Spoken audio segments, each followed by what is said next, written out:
L'Euroregió Pirineus-Mediterrània ha creat un fons d'ajut euroregional per pal·liar la crisi sanitària i econòmica de la Covid-19. Aquest fons de 700.000 euros constitueix una resposta específicament euroregional a la situació que viuen els actors que operen conjuntament a les Illes Balears, Catalunya i la regió d'Occitània. El fons té 6 objectius específics. 1. Innovació, per una euroregió autosuficient en termes agroalimentaris. 2. Ensenyament superior, per unes universitats inclusives davant els reptes de l'ensenyament a distància. 3. Turisme, l'euroregió com a destinació segura, sostenible i resilient. 4. Medi ambient, per una economia circular i propera. 5. Canvi climàtic, una adaptació completa per aconseguir una millor resiliència. 6. Cultura, per una producció cultural també amb continguts artístics digitalitzats.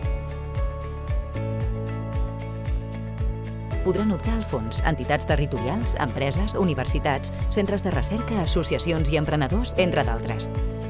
El fons s'estructurarà en 2 blocs. D'una banda, els ajuts a partenariats que presentin projectes de 18 mesos. De l'altra, ajuts per realitzar estudis prospectius que responguin als objectius de l'euroregió.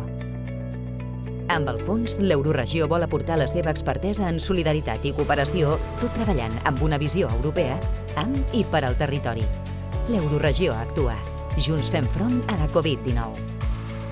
Més informació a euroregió.eu.